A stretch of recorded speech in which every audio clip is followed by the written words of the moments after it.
ಲೋಕಹಿತಾರ್ಥವು ಕೆಲವರಿಗೆ ತಿಳಿಸಬೇಕೆಂದೇ ಇಂತಹ ಕೆಲವು ಸಂಘಟನೆಗಳು ನಡೆಯಲೇಬೇಕಾಗುತ್ತದೆ ದೇವಿ.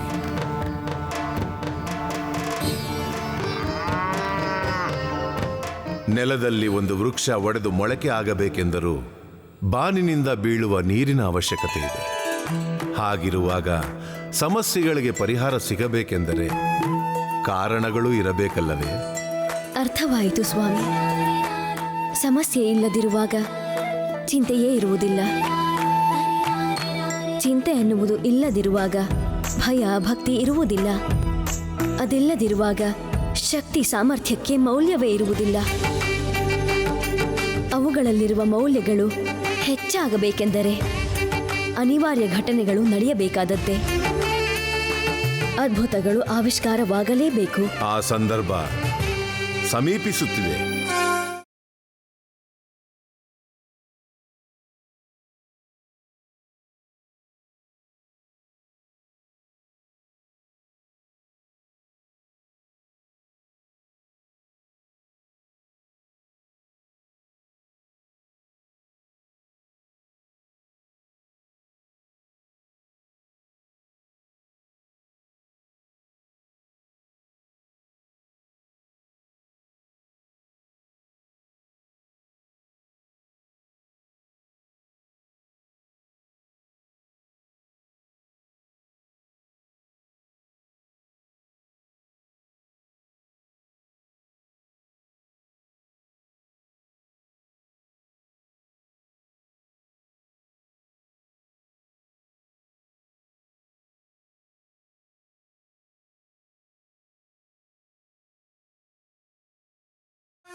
ನಂದೀಶ್ವರ,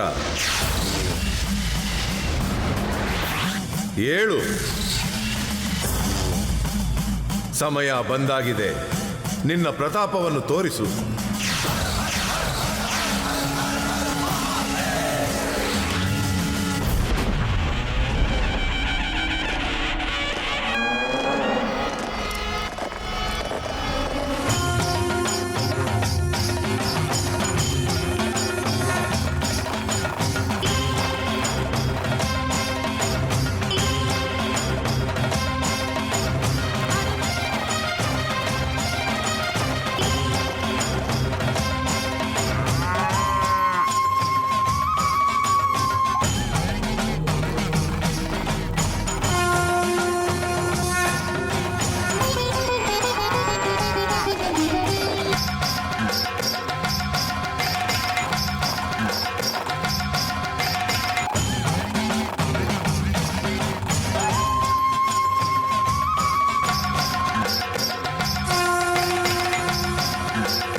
ಅಮ್ಮ, ಬನ್ನಿ ಹೋಗೋಣ.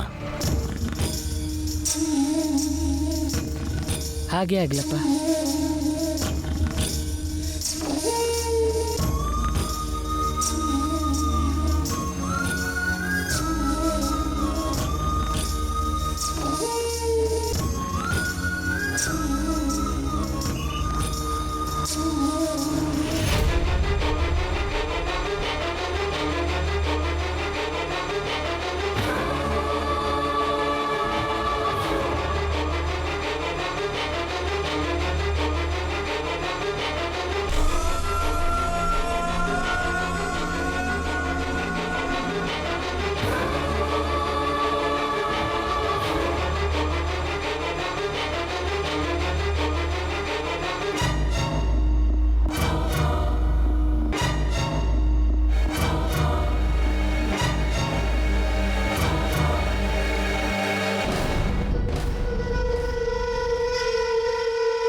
ಥ್ಯಾಂಕ್ಸ್.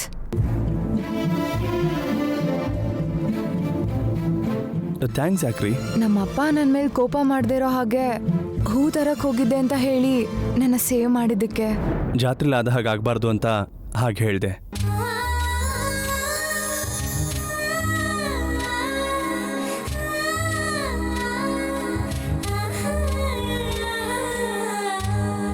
ಯಾಕ್ರಿ ಹಾಗೆ ನೋಡ್ತಿದ್ದೀರಾ?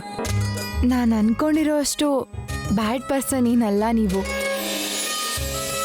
ನನ್ನ ಮೇಲಿದ್ದ ಒಪಿನಿಯನ್ ಚೇಂಜ್ ಆಯ್ತಾ? ಹುತ್ತದಿಂದ ನಾಗರಾಜ ಬರೋದನ್ನ ನೋಡ್ದಷ್ಟೇ ಅದೃಷ್ಟ ಅನ್ಕೋತೀನಿ. ನಂಬೋಕೆ ಆಗ್ತಿಲ್ಲ ರೀ. ಯಾಕೆ? ನೀವು ಹೀಗೆ ನಗ್ತಿರೋದನ್ನ ಫಸ್ಟ್ ಟೈಮ್ ನೋಡ್ತಾ ಇದ್ದೀನಿ.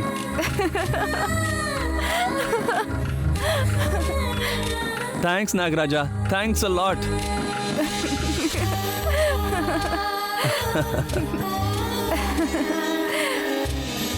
ಅದ್ ಸರಿ, ಆದ್ರೆ ಅವ್ರು ಯಾರೋ ಕಾರಿಂದ ಇಳಿದ ತಕ್ಷಣ ಅವ್ರನ್ನ ನೋಡಿ ನೀವ್ಯಾಕೆ ಬಚ್ಚಿಟ್ಕೊಂಡ್ರಿ?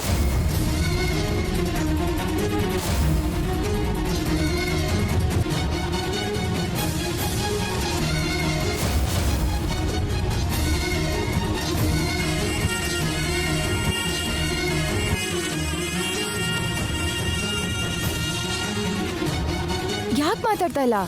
ಮಾತಾಡಿ. ನಾನೆಲ್ಲಿ ಬಚ್ಚಿಟ್ಕೊಂಡೆ? No, it's nothing. ನಾನ್ ನೋಡ್ದೆ.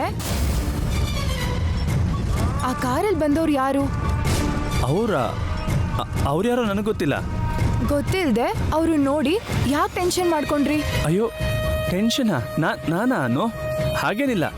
ನಿಜ ಹೇಳಿ, ಅವ್ರು ಯಾರು? ಅವ್ರಿಗೂ ನಿಮ್ಗೂ ಏನ್ ಸಂಬಂಧ?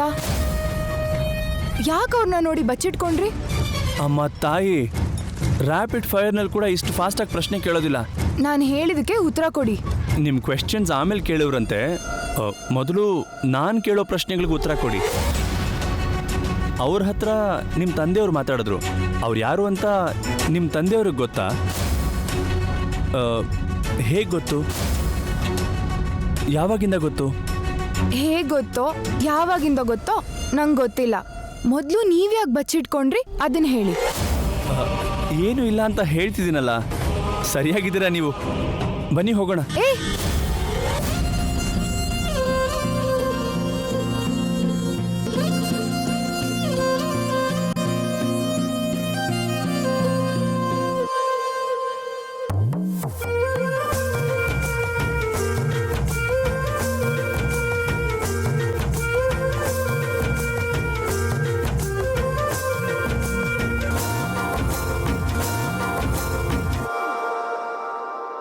ನಾನ್ ಕೇಳಿದಕ್ಕೆ ಉತ್ತರ ಹೇಳಿ.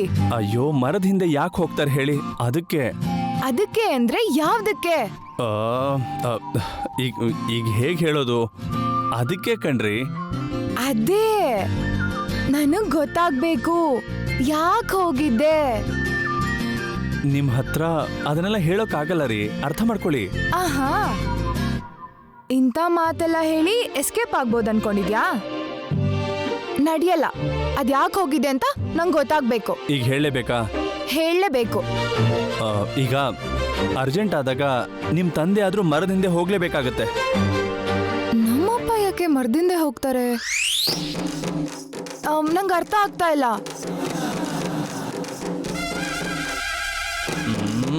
ಅಯ್ಯೋ, ಅರ್ಥ ಮಾಡ್ಕೊಳ್ತಿದ್ರೆ ಹೇಗ್ರಿ? ಹೊಟ್ಟೆ ಊದ್ಕೊಂಡಿತ್ತು, ಹೋಗಿದ್ದೆ ಕಣ್ರಿ.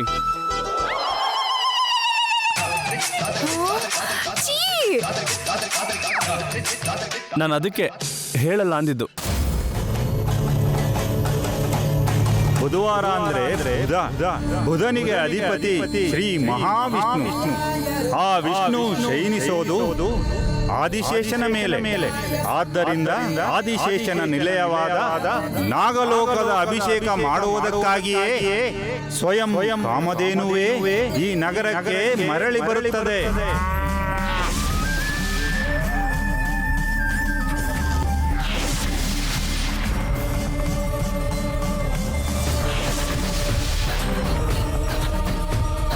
ಅರ್ಚನೆ ಅಭಿಷೇಕವನ್ನ ಯಾರು ಬಂದು ನೋಡುತ್ತಾರೆ ಅಂತ ನನಗೆ ಗೊತ್ತು ಶಿವಪ್ಪ. ಓಂ ನಮಃ ಶಿವಾಯ.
ಆ ಕಾಮಧೇನುವೆ ಇಳಿದು ಬಂದು ಕ್ಷೀರಾಭಿಷೇಕವನ್ನು ಮಾಡುತ್ತಿದ್ದಾಳೆ. ಹೌದು ಮಂಜರಿ, ಇದು ನಮ್ಮ ಸರ್ಪಕುಲ ಪಡೆದುಕೊಂಡಿರುವ ಅದೃಷ್ಟ.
ನನ್ನ ಮಲ್ಲೆಯನ್ನು ಮರೆತು ಹೋಗಿ ನಾನು ಹೇಗೆ ಸಂತೋಷವಾಗಿರುತ್ತೀನಿ.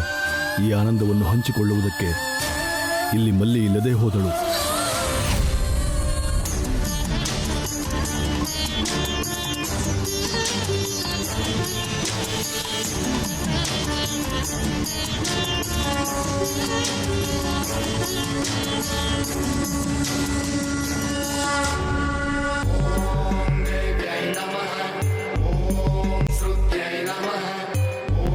ಅಮ್ಮ, ನಮ್ಮ ಜನ್ಮ ಧನ್ಯವಾಯಿತು.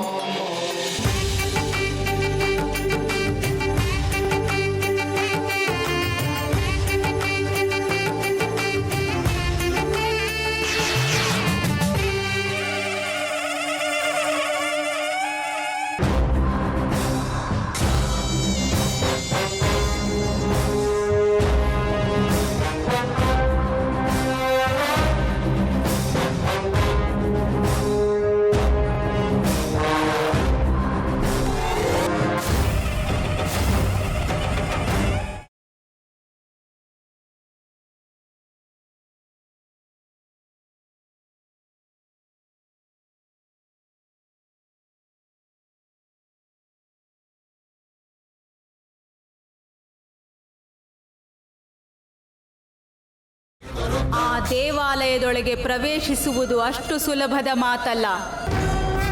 ಆ ದೇವಾಲಯ ತೆಗೆಯುವುದಕ್ಕೆ ಅವಶ್ಯವಿರುವ ಕೀಲಿಕೈ ಆ ದೇವಾಲಯವನ್ನು ಕಣ್ಣಿನ ರೆಪ್ಪೆಯ ಹಾಗೆ ಕಾವಲು ಕಾಯುತ್ತಿರುವ ನಾಗಗಳ ಹತ್ತಿರ ಇದೆ.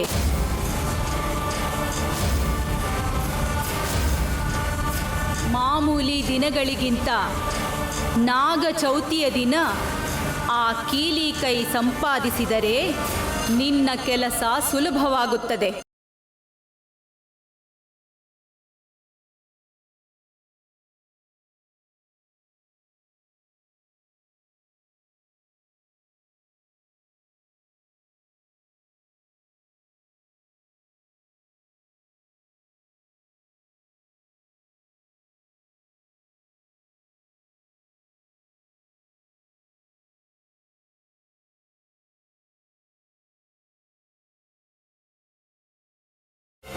ನಾಗರಾಜ, ದೇವಾಲಯದೊಳಗೆ ಪ್ರವೇಶಿಸಲು ಬೇಕಾದ ಕೀಲಿಕೈ ಇದರಲ್ಲಿದೆ. ನಿಮ್ಮ ಅಧೀನದಲ್ಲಿರುವ ಪೆಟ್ಟಿಗೆ ಇಲ್ಲಿ ಏಕೆ ಬಂತು? ಪ್ರತಿ ನಾಗಚೌತಿಗೆ ಈ ಕೀಲಿಕೈ ಹುತ್ತದ ಒಳಗೆ ಹೋಗಿ ಬರುತ್ತದೆ ಅನ್ನುವುದನ್ನು ಮರೆತು ಬಿಟ್ಟಿದ್ದೀಯಾ ಫಣೀಂದ್ರ?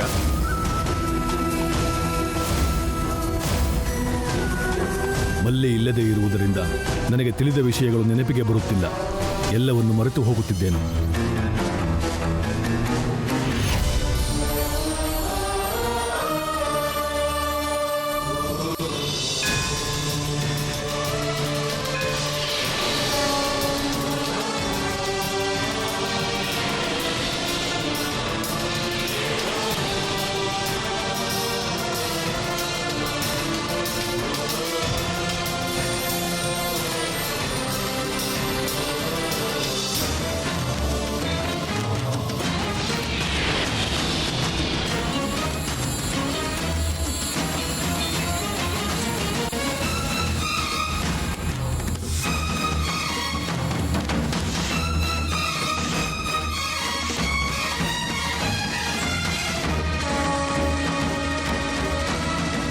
ಓಂ ನಮಃ ಶಿವಾಯ.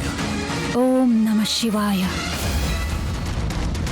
ಫಣೀಂದ್ರ, ಆ ಕೀಲಿಕೈಯ ರಕ್ಷಣೆಯ ಬಾಧ್ಯತೆ ನಿನ್ನದು. ಆ ಕೀಲಿಕೈ ಹುತ್ತದ ಒಳಗೆ ಸೇರಿ ಅದರ ಮೆರುಗು ಗುಡ್ಡದ ಮೇಲಿರುವ ದೇವಾಲಯ ತಲುಪುತ್ತದೆ. ನಂತರ ಬಂದು ಈ ಪೆಟ್ಟಿಗೆಯೊಳಗೆ ಸೇರುತ್ತದೆ. ಅದು ತಿರುಗಿ ಬರುವವರೆಗೂ ಅದರ ರಕ್ಷಣೆಯ ಜವಾಬ್ದಾರಿ ನೀನೇ ನಿರ್ವಹಿಸಬೇಕು. ಹೋಗಿ ಅದನ್ನು ಜಾಗ್ರತೆಯಿಂದ ರಕ್ಷಿಸು. ಹಾಗೇ ಆಗಲಿ ನಾಗರಾಜ.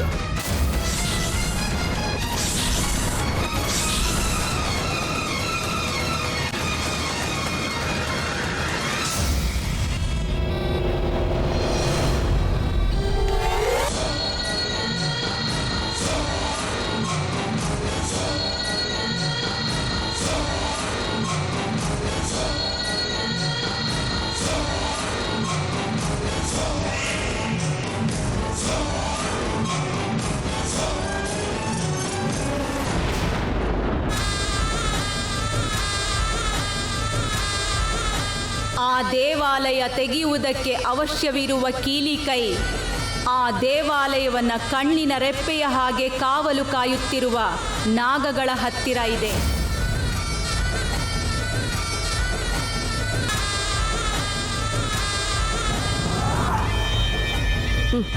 ದೇವಸ್ಥಾನಕ್ಕೆ ಬೇಕಾಗಿರೋ ಕೀಲಿಕೈ ಹುತ್ತದೊಳಗಿದೆ ಅಂದ ಹಾಗಾಯ್ತು.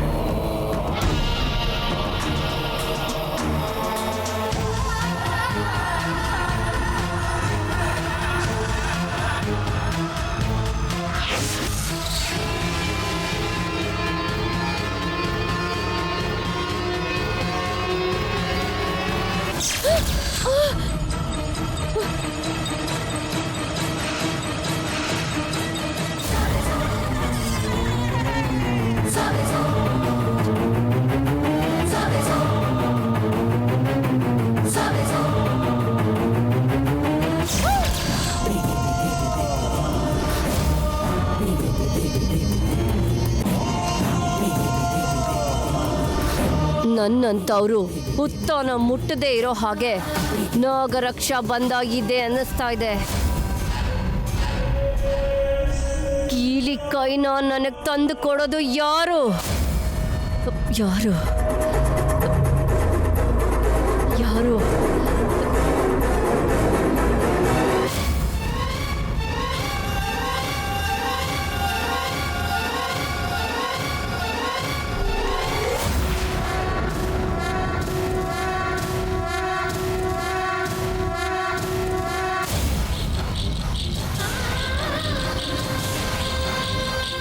ಕೈಯಲ್ಲಿ ನಾಗರಕ್ಷಾ ಬಂದ ಇದೆ ಅಂದ್ರೆ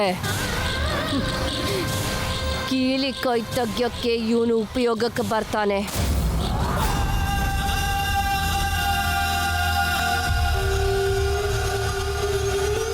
ಹೇಗೆ ಹೇಗೆ ಇವನ ಕೈಯಿಂದ ತೆಗ್ಸೋದು? ಹೇಗೆ ಹೇಗೆ ಹೇಗೆ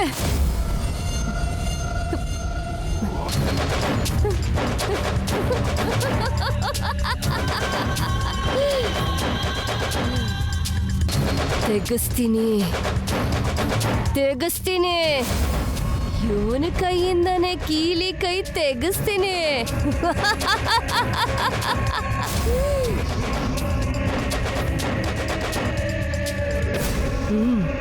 ತೆಗಿಸ್ತೀನಿ.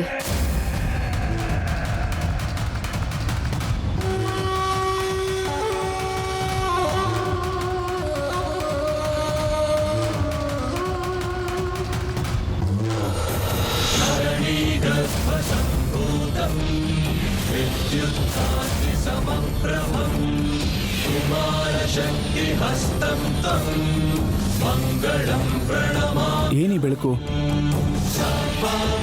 ಬನ್ನಿ ನೋಡೋಣ.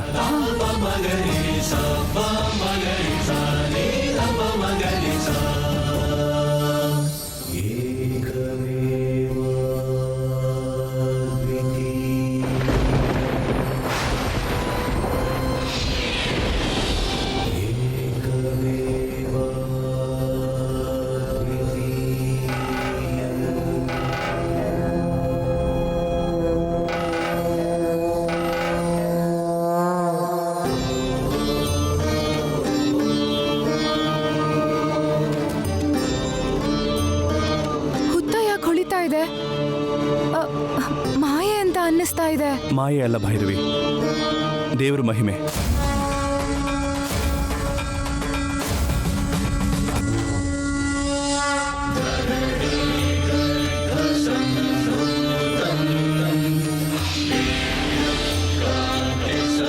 ಯಾವುದೋ ಮ್ಯಾಜಿಕ್ ಶೋ ನೋಡ್ತಾ ಇರೋ ಹಾಗಿದೆ. ಇಂಥ ಎಕ್ಸ್ಪೀರಿಯನ್ಸ್ನ ನಾನು ಫಸ್ಟ್ ಟೈಮ್ ನನ್ನ ಲೈಫಲ್ಲಿ ನೋಡ್ತಾ ಇದ್ದೀನಿ. ನಂಬಕ್ಕೆ ಆಗ್ತಾ ಇಲ್ಲ. ಕೇಳಿದ್ದು ಓದಿದ್ದು ಅಲ್ಲ, ಕಣ್ಣಿಂದ ನೋಡ್ತಿರೋದನ್ನ ನಂಬಲೇಬೇಕು.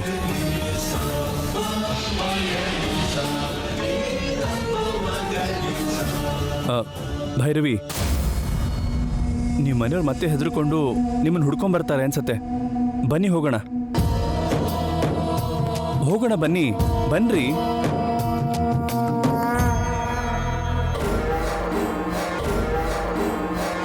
ಬನ್ರಿ. ಎಂತ ಕೆಲ್ಸ ಆಗೋಯ್ತಲ್ಲಪ್ಪ, ನಾನು ಏನ್ ಮಾಡ್ಲಿ? ಬೆಳಗ್ಗೆ ಕಪ್ಪು ಬೇಕು ಅಡ್ಡ ಬಂದಾಗ್ಲೇ ಇಂಥದ್ದೇನೋ ನಡೀತದೆ ಅಂತ ಅನ್ಕೊಂಡೆ.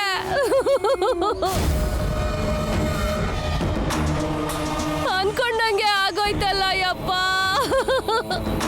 ಈಗ ನನಗ್ ಸಾಯೋದು ಬಿಟ್ಟು ಬೇರೆ ಯಾವ ದಾರಿನೂ ಇಲ್ಲ ದೇವ್ರೆ.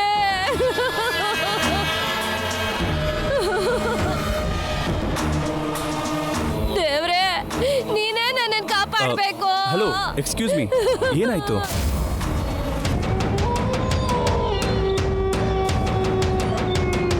ಏನಾಯ್ತು? ಯಾಕೆ ಅಳ್ತಿದ್ದೀರಾ? ನಾನು ಬದುಕಲ್ಲ, ಅಳೋದ್ ಬಿಟ್ಟು ಬೇರೆ ಏನಿದೆಯಪ್ಪ ದೇವ್ರೆ. ಇಷ್ಟೆಲ್ಲ ನಡೆಯುತ್ತೆ ಅನ್ಕೊಂಡಿರ್ಲಿಲ್ಲ ದೇವ್ರೆ.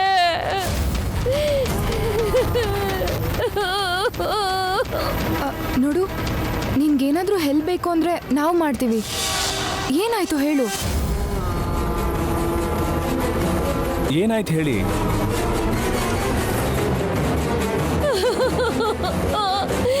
ಹೇಳೋದಕ್ಕಿನ್ನೇನಿದೆ ತಾಯಿ, ನನ್ನ ಜೀವನನೇ ನಾಶ ಆಗೋಯ್ತಲ್ಲಪ್ಪ. ನನ್ನ ಗಂಡ ನನ್ನ ಸಾಯಿಸ್ಬಿಡ್ತಾನೆ ದೇವ್ರೆ. ಸಾಯಿಸ್ಬಿಡ್ತಾನೆ, ಸಾಯಿಸ್ಬಿಡ್ತಾನೆ. ಏನಂತ ಹೇಳೋಕ್ಕಾಗಲ್ಲ ಅಂದ್ರೆ ಹೇಗೆ? ನಿನ್ ಗಂಡ ನೀನನ್ ಯಾಕೆ ಸಾಯಿಸ್ತಾನೆ? ನಂಗೆ ಎಂತ ಕಷ್ಟ ಬಂದಿದೆ ಅಂತ ನಿನಗೇನ್ ಗೊತ್ತಮ್ಮ? ಹೇಳಿದ್ರು ನಿನಗೆ ಅರ್ಥ ಆಗಲ್ಲ ಬಿಡು. ನಿಮ್ಗೇನ್ ಕಷ್ಟ ಬಂದಿದೆ ಅಂತ ಹೇಳಿದ್ರೆ ಅಲ್ವಾ ಗೊತ್ತಾಗೋದು. ಏನು ಹೇಳ್ದೆ ಅಳ್ತಾ ಇದ್ರೆ ಏನ್ ಅರ್ಥ ಆಗುತ್ತೆ? ಹಾ, ಏನಾಯ್ತು ಅಂತ ಹೇಳಿ, ಹೇಳಿ. ನಾಗರ ಚೌತಿ ದಿನ ನಾಗಮ್ಮಂಗೆ ನಮಸ್ಕಾರ ಮಾಡೋಣ ಅಂತ ಬಂದಿದ್ದೆ ಕಣಪ್ಪ. ಒತ್ತಕ್ಕೆ ನಮಸ್ಕಾರ ಮಾಡೋವಾಗ ನಾನು ಮೂಗ್ಬಿಟ್ಟು ಒತ್ತದೊಳಗೆ ಬಿದ್ದೋಯ್ತು ಕಣಪ್ಪ.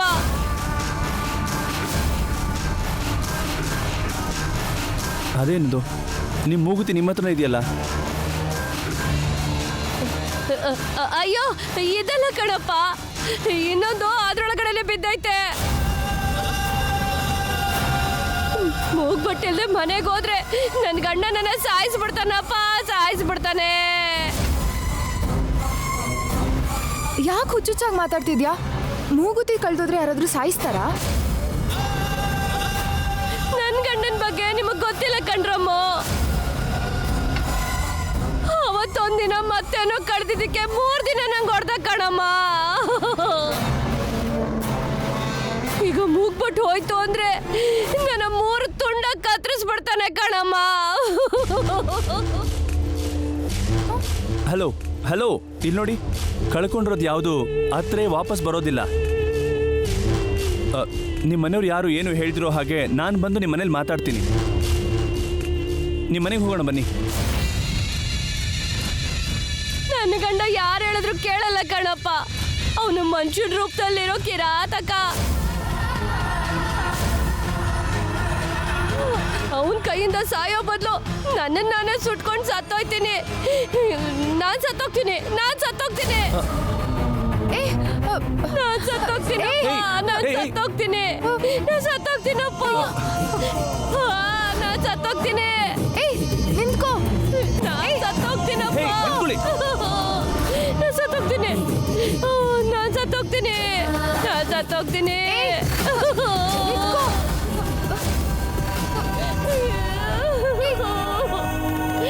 ಏನೇನು ಹುಚ್ಚಿಡ್ದಿದ್ಯಾ? ಆಫ್ಟರ್ ಆಲ್ ಮೂಗುತಿಗೋಸ್ಕರ ಯಾರಾದ್ರೂ ಸಾಯ್ತಾರಾ? ಬುದ್ಧಿ ಇದೆಯಾ ನಿಮಗೆ? ಅಯ್ಯೋ, ಆ ಮೂಗ್ಬಟ್ಟು ಸಿಗ್ಲಿಲ್ಲ ಅಂದ್ರೆ ನಾನು ಬದುಕಲ್ಲ ಕಣಪ್ಪ. ನಾನ್ ಸತ್ತೋಗ್ತೀನಿ.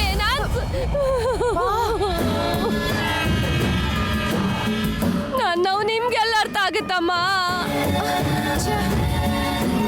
ನಾನ್ ಸತ್ತೋಗ್ತೀನಿ. ನಾನ್ ತಕ್ಕೊಡ್ತೀನಿ, ನಾನ್ ತಕ್ಕೊಡ್ತೀನಿ, ನಾನ್ ತಕ್ಕೊಡ್ತೀನಿ. ನಿಮ್ಮ ಮೂಗುತಿನ ನಾನ್ ತಕ್ಕೊಡ್ತೀನಿ. ಪ್ಲೀಸ್ ಅಳಬೇಡಿ.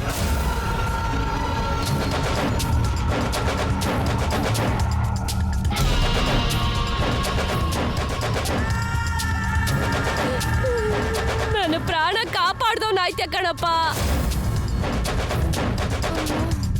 ಅದನ್ನ ತಂದ್ಕೊಟ್ಟು ಪುಣ್ಯ ಕಟ್ಕೊಳಪ್ಪ. ನಾನು ತಕ್ಕೊಡ್ತೀನಿ ಅಂತ ಹೇಳಿದ್ನಲ್ಲ, ಅಳಬೇಡಿ. ಬನ್ನಿ ತೋರಿಸಿ. ಬಾ. ಅದೇ ಅಲ್ಲೇ ಇದೆಯಪ್ಪ, ಬನ್ನಿ ತೋರಿಸ್ತೀನಿ.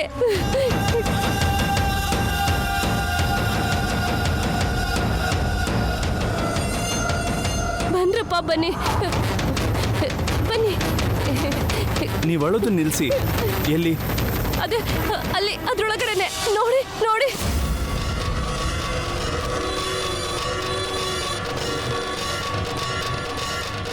ಇದರಲ್ಲೇನಾ? ಅದ್ರಲ್ಲೇನೆ.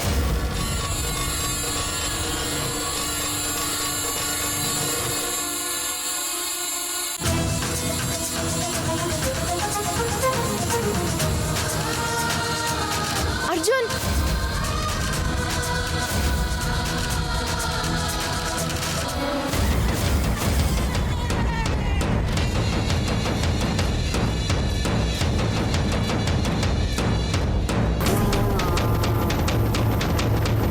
ಹುತ್ತದಿಂದ ಹಾವು ಬಂದಿದ್ದನ್ನ ನೋಡಿದ್ಯಾ ಅಲ್ವಾ?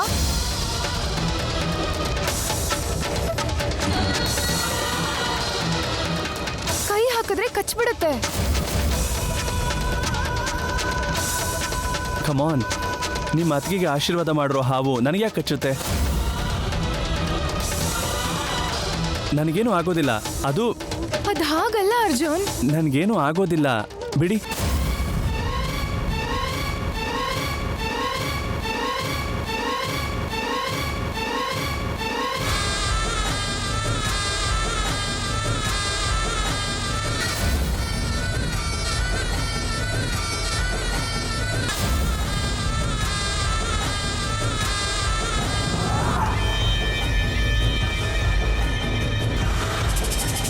ಕೀಲಿ ಕೈಯನ್ನು ಮುಟ್ಟಿದರೆ ಪ್ರಾಣ ತೆಗೆಯಲೇಬೇಕು.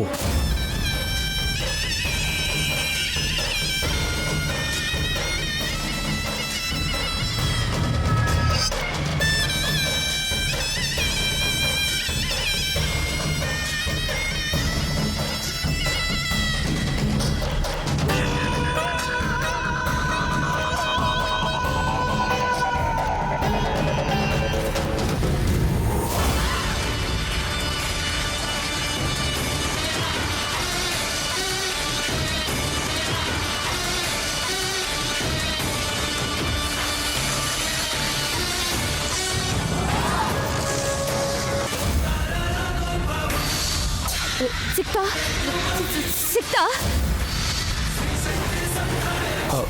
ಹುಡುಕ್ತಿದ್ದೀನಲ್ಲ, ಇರಿ. ಅಲ್ಲೇ ಅಲ್ಲೇ ಅಲ್ಲೇ ನೋಡಪ್ಪ, ಅಲ್ಲೇ.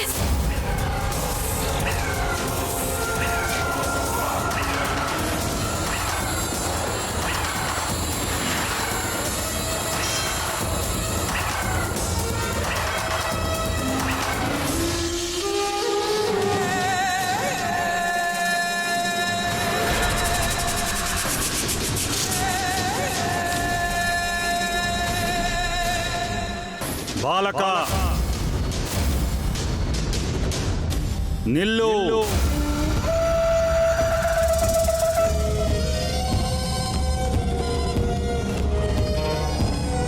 ಬದುಕಿಕೊಂಡ. ನೀನು ಎಡಭಾಗದಲ್ಲಿಯೇ ಹುಡುಕ್ತಾ ಇದೀಯಾ. ಅದು ಅಂತ್ಯವಿಲ್ಲದ ಸುರಂಗ. ಅದರಲ್ಲಿ ಏನೇ ಬಿದ್ದರೂ ದೊರಕುವುದಕ್ಕೆ ಅವಕಾಶವೇ ಇಲ್ಲ. ಬಲಗಡೆ ಹುಡುಕು ಬಾಲಕ.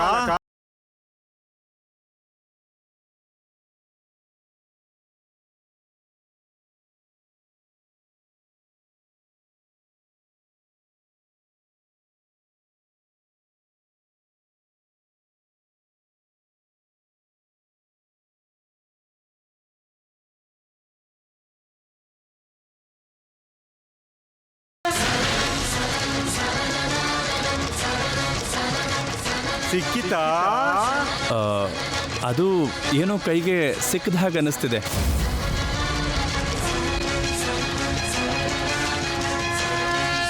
ಅದೇ, ಅದನ್ನ ಜಾಗ್ರತೆಯಿಂದ ತೆಗಿ, ಜಾಗ್ರತೆಯಿಂದ ಹೊರಗೆ.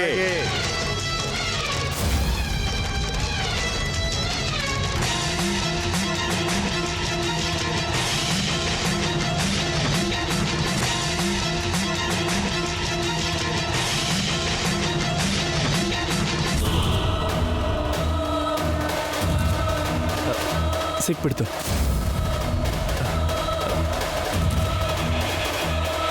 ಇದು ನಿಮ್ಮ ಮುಗುತಿನಾ?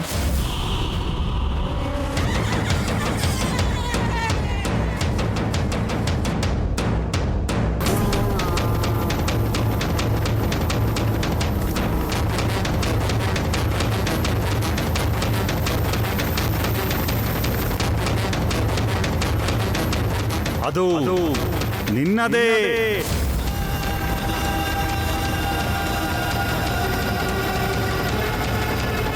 ತಗೊಳಮ್ಮ. ನೀನ್ ಬಂದಾಗ ನಿನ್ ಮೂಗಲ್ಲಿ ಅದಿದ್ದನ್ನ ನಾನು ನೋಡ್ದೆ. ಅದು ನಿಂದೆ.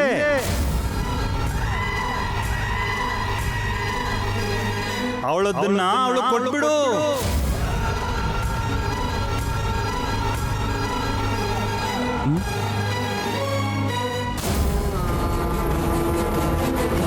ತಗೊಳಮ್ಮ, ಅದು ನಿಂದೆ.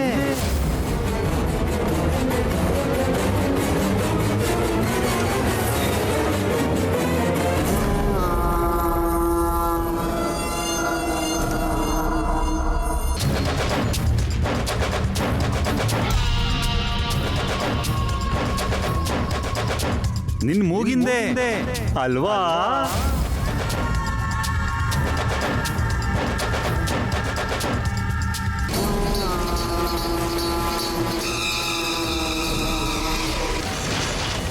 ಮರ್ಮ ಗೊತ್ತಿರೋ ಯೋಗಿಗಳು ನೀವು. ನಿಮಗೆ ಗೊತ್ತಿಲ್ಲದೆ ಇರೋದು ಏನೈತೆ? ದೊಡ್ಡೋರು ನೀವು.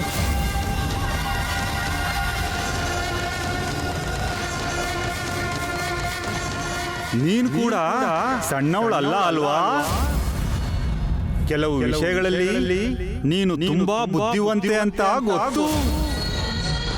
ಅವತಾರ ತುಂಬಾ ಚೆನ್ನಾಗಿದೆ.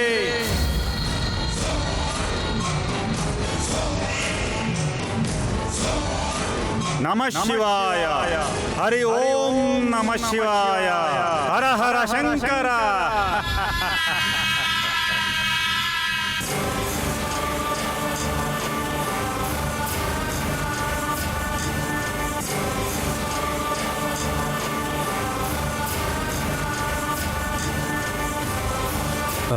ಇಲ್ಲಿ ನೋಡಿ, ನಿಮ್ಮ ಗಂಡ ಒಳ್ಳೆಯವನಲ್ಲ ಅಂದ್ರಿ. ಇದನ್ನು ಕಳ್ಕೊಂಡಿದ್ದೆ ಮತ್ತೆ ಸಿಕ್ತು ಅಂತ ಹೇಳಬೇಡಿ. ಹುಷಾರಾಗಿ ಮನೆಗೆ ಹೋಗಿ, ಸರಿನಾ? ಭೈರವಿ, ಹೊರಡೋಣವಾ?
ಅಮ್ಮ, ನೀ ಕುಂಕುಮ ಇಟ್ಕೊಂಡಾಗ ತುಂಬಾ ಚೆನ್ನಾಗಿ ಕಾಣ್ತೀಯಮ್ಮ.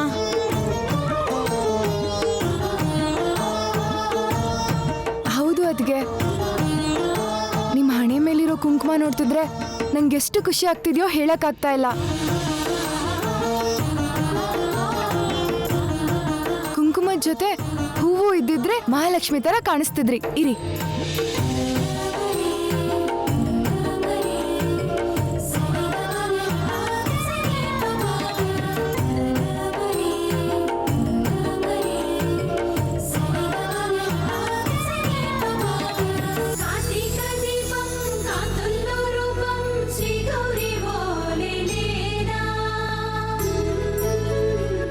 ಎಷ್ಟು ಚೆನ್ನಾಗಿದ್ದೀರಾ, ಮಹಾಲಕ್ಷ್ಮಿ ತರ ಕಾಣಿಸ್ತಿದ್ದೀರಾ.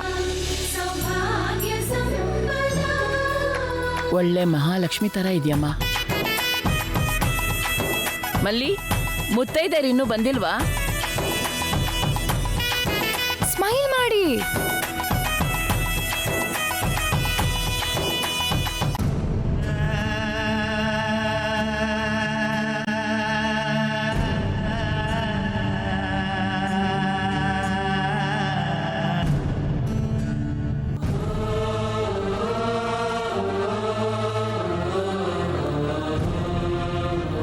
ಅಮ್ಮ ಕೌಸಲ್ಯ,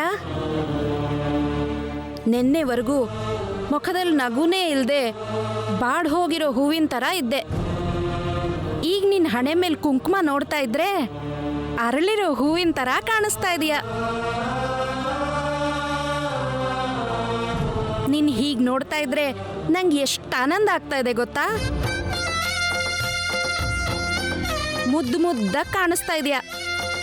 ನಿಂಗೆ ನನ್ನ ದೃಷ್ಟಿನೇ ತಾಗತ್ತೆ. ಯಾವ ಪೂಜೆ ಪುನಸ್ಕಾರ ನಡೆದ್ರೂ ಊರಿನ ಜನ ಎಲ್ಲ ನನ್ನ ಕುಂಕುಮಕ್ಕೆ ಕರೆದು ಕುಂಕುಮ ಇಲ್ದೇ ಇರೋ ನಿನ್ನ ಕರೀತಾ ಇರಲಿಲ್ಲ.